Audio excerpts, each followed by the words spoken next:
천국 하우스의 아침은 평소보다 차분했다. 축제의 흔적이 지워진 마당엔 낙엽이 한 장씩 떨어졌고 햇살은 조용히 창틀을 타고 안으로 스며들었다. 그 따스한 빛조차도 오늘은 무겁게 느껴졌다. 해숙은 부엌에서 국을 데우고 있었지만 마음속은 아직 풀리지 않은 실타래처럼 복잡했다. 국물은 끓고 있었지만 그녀의 눈은 허공을 바라보고 있었다. 해숙이 애야. 우리 은호는 해숙이 애야. 낙준의 말이 자꾸 머릿속을 맴돌았다. 해숙은 기억나지 않았다. 아니, 떠올리고 싶지 않은 것일 수도 있었다. 은호라는 이름은 낯설지 않았지만 내 아이라는 사실은 받아들이기엔 너무 버거운 진실이었다. 그녀는 천천히 식탁 의자에 앉아 손등으로 이마를 짚었다. 오랜 시간 봉인해두었던 감정이 문을 두드리는 기분이었다. 그 시각 소미는 천국 하우스의 지붕 아래 그늘진 자리에서 조용히 앉아 있었다. 그녀의 눈엔 피곤과 혼란이 겹쳐 있었고 무릎 위에 얹힌 손은 미세하게 떨렸다. 왜 하필 은호야? 그녀는 중얼였다. 기억 속의 파편이 하나씩 스쳐 지나가지만 그 조각들이 서로 맞물리지 않았다. 꿈인지 과거인지 모를 흐릿한 장면들 속에서 그녀는 자신이 아이를 안고 있었고 그 아이가 은호였던 것 같았다. 하지만 그것이 진짜였는지 만들어진 환상이었는지 알 수 없었다. 은호가 자신과 무슨 관계인지 그리고 낙준과 해숙이 말하는 진실이 무엇인지 여전히 알 수 없었다. 한편 목사는 천국 하우스 뒤편의 작은 예배실에서 무릎을 꿇고 있었다. 그의 기도는 조용했지만 간절했다. 주님, 저 사람들을 용서할 수 있도록 그리고 저를 용서할 수 있도록 도와주세요. 그는 여전히 해숙을 엄마라고 부르고 싶었다. 아니, 부르고 싶다는 욕망보다도 본능적으로 그녀가 자신의 어머니라는 확신이 있었다. 하지만 그녀는 그것을 부정했다. 그의 존재를 모른다는 듯 아무 일 없다는 듯 그를 대했다. 그래서 더 고통스러웠다. 그는 성경책을 덮고 천천히 일어섰다. 천국 하우스의 복도를 걷는 그의 발걸음은 무거웠고 창문 너머로 보이는 해숙의 뒷모습은 더 이상 다가갈 수 없는 벽처럼 느껴졌다. 어릴 적 기억, 교회 계단 아래에 홀로 앉아있던 순간이 떠올랐다. 그때 자신을 처음 안아준 낯선 손길. 그것이 해숙이었다는 확신이 점점 그의 가슴을 조여왔다. 그리고 낙준. 그는 천국지원센터의 기록실을 찾았다. 문을 열고 들어선 낙준의 표정은 단호했다. 확인하고 싶습니다. 은호에 대한 모든 기록을. 센터장은 묵묵히 고개를 끄덕이고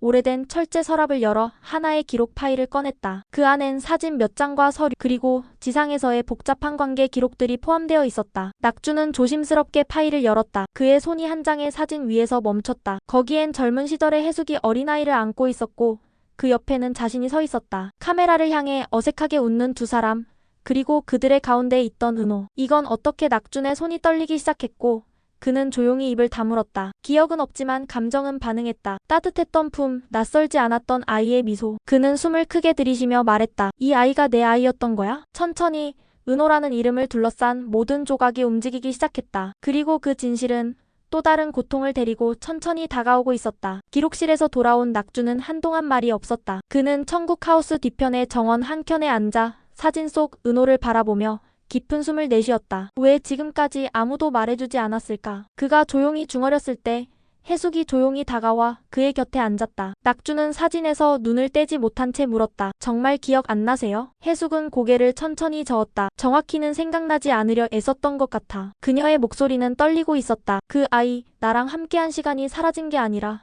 내가 지운 걸지도 몰라. 낙준은 사진을 내려놓고 해숙을 바라보았다. 왜요? 왜 지우셨어요? 해숙은 숨을 들이쉬었다. 은호를 잃었을 때 모든 게 무너졌어. 다시 살아가려면 기억조차 남기면 안 될 것 같았어. 그녀의 눈가에는 오래된 상처가 다시 터지는 듯한 슬픔이 맺혀 있었다. 그 대화를 우연히 엿들은 소미는 마음이 뒤엉켰다. 은호가 해숙과 낙준의 아이라는 사실을 인정하려 애썼지만 여전히 마음 한켠에 남은 의문은 사라지지 않았다. 그 아이가 왜 내 꿈속에 나타났던 거지? 그녀는 천국 하우스 뒷마당을 걸으며 혼잣말을 내뱉었다. 이윽고 해가 지고 천국 하우스엔 잔잔한 어둠이 내려앉았다. 해숙은 목사를 조용히 불러 세웠다. 너 왜 자꾸 날 엄마라고 부르니? 목사는 망설이다가 입을 열었다. 어렸을 때 교회 앞에 버려졌을 때 누군가 날 안아줬어요. 따뜻했고 오래된 풀 냄새가 났어요. 나중에 알았어요. 그 냄새가 당신이 쓰던 이불에서 나던 거라는 걸. 해숙은 숨을 멈췄다. 그 말은 오래된 기억의 열쇠처럼 닫아두었던 문을 열어젖혔다. 설마 정말 너였니? 목사는 눈시울을 붉히며 고개를 끄덕였다. 엄마, 그 말 한 번만 해주세요. 해숙은 떨리는 손으로 목사의 얼굴을 쓰다듬었다. 미안해, 정말 미안해. 그들은 그렇게 조용히 부둥켜 안았다. 그 순간만큼은 시간도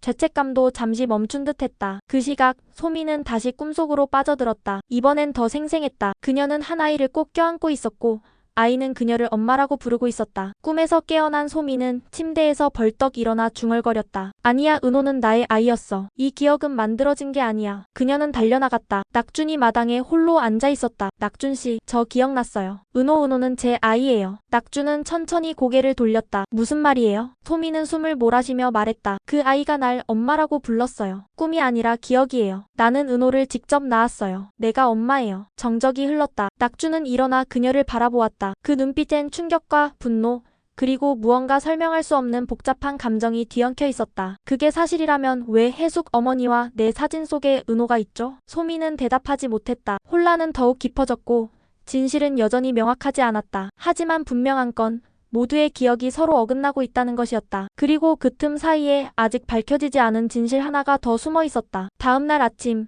천국하우스에는 싸늘한 긴장감이 감돌았다. 모두가 서로를 피하며 말없이 움직였다. 낙주는 식탁에 앉아 마른 입술을 적시며 조용히 커피를 마셨고 해숙은 벽에 걸린 오래된 가족 사진을 보며 눈을 떼지 못했다. 소미는 자신이 기억해낸 진실을 곱씹으며 혼란과 확신 사이에서 방황하고 있었다. 그날 오후 센터장의 호출로 세 사람은 다시 기록실에 모였다. 센터장은 조용히 입을 열었다. 지상에서 일어난 모든 사건은 연결되어 있습니다. 단편적인 기억과 감정이 엉켜 진실이 왜곡됐을 뿐이죠. 센터장은 책상 위에 파일 하나를 펼쳤다. 은호, 7세 남아. 지상에서 실종 후 보호 조치되었으나 부모의 정체는 끝내 밝혀지지 않았습니다.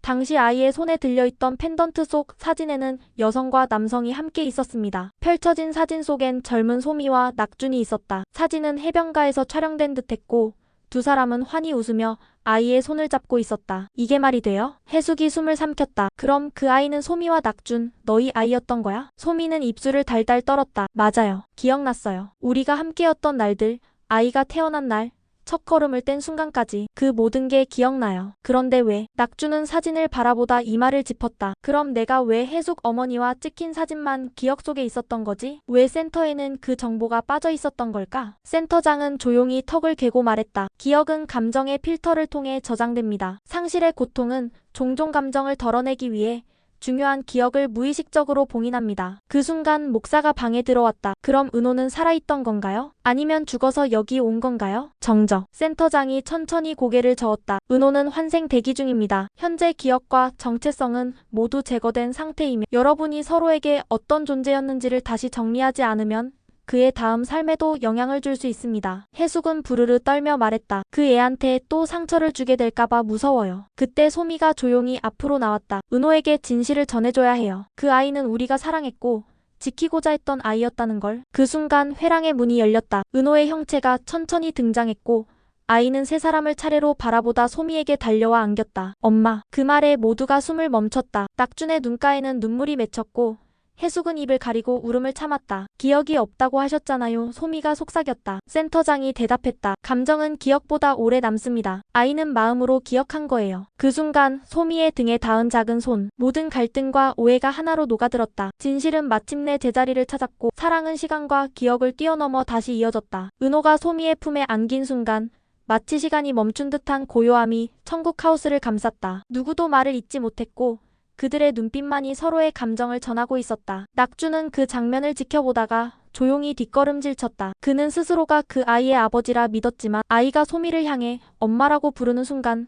머릿속이 새하얘졌다. 해숙은 눈물을 훔치며 다가갔다. 은호야. 그녀는 조심스레 아이의 머리를 쓰다듬었다. 아이는 해숙을 향해 천천히 고개를 들고 낯익은 듯한 미소를 지었다. 기억은 사라졌을지 몰라도 감정은 사라지지 않았다. 그 따뜻한 미소 하나가 모든 것을 설명해주고 있었다. 소미는 아이를 품에 안고 조용히 속삭였다. 미안해. 너무 늦게 알아봐서 미안해. 다시는 널 잃지 않을게. 은호는 작게 고개를 끄덕이며 그녀의 품에 얼굴을 묻었다. 센터장은 한 발짝 뒤로 물러서며 천천히 입을 열었다. 이제 여러분의 감정이 정리되었습니다. 하지만 이 모든 것을 마무리하기 위해선 각자의 선택이 필요합니다. 은호의 환생 여부는 여러분이 진심으로 무엇을 원하는가에 따라 결정될 것입니다. 낙주는 묵묵히 소미와 은호를 바라보았다. 난 이젠 괜찮아. 그 아이가 어디서든 행복하길 바랄 뿐이야. 나에 대한 기억이 사라져도 상관없어. 그는 담담한 목소리로 말했지만 두 손은 떨리고 있었다. 그날 밤 천국하우스는 오랜만에 평온함을 되찾았다. 소미는 아이의 손을 꼭 잡고 마당 한켠에 앉아 있었다. 엄마는 그동안 너무 어두운 곳에 있었어. 그런데 네가 다시 날 빛으로 데려왔구나. 은호는 조용히 웃었다. 달빛 아래서 그들의 그림자는 하나로 겹쳐졌다. 해숙은 조용히 방으로 들어와 편지를 꺼냈다. 오래전 잃어버린 아이에게 썼던 보내지 못했던 편지였다. 은호야. 혹시라도 다시 만날 수 있다면 꼭 말해주렴. 엄마 나 여기 있어요라고. 그땐 꼭 너를 알아볼게. 그녀는 그 편지를 접어 봉투에 넣고 창밖 하늘을 올려다보았다. 고마워 살아줘서. 그리고 목사. 그는 혼자 예배실에 남아 기도하고 있었다. 주님, 이 인연들이 다시 엇갈리지 않도록 지켜주세요. 이 아이에게만큼은 올바른 삶을 허락해주세요. 그가 조용히 고개를 숙였을 때 어딘가에서 들려오는 은호의 웃음소리에 그는 천천히 미소 지었다. 며칠 후 천국지원센터 앞에는 새로운 환생자 명단이 게시되었다. 은호의 이름은 그 어디에도 없었다. 대신 하단에 작은 문구 하나가 적혀 있었다. 감정이 완성되면 기억이 없어도 인연은 다시 이어집니다. 그 말을 본 해숙, 낙준, 소미는 조용히 서로를 바라보았다. 은호는 떠났지만 그들의 마음속에 영원히 남아있었다. 그리고 영상이 천천히 암전되며 내레이션이 흘러나온다. 이것이 우리가 만든 마지막 장면입니다. 사랑과 진실 그리고 용서로 가득 찼던 여정. 이 이야기가 당신의 마음에 머물렀기를 바랍니다. 천국보다 아름다운 여기까지입니다. 이 드라마가 마음에 닿았다면 구독과 좋아요로 함께해주세요. 지금까지 11화까지 함께해주신 시청자 여러분께 진심으로 감사드립니다. 12화는 본방에서 그 결말을 확인해보세요. 우리는 여기까지였지만 이야기는 아직 끝나지 않았습니다.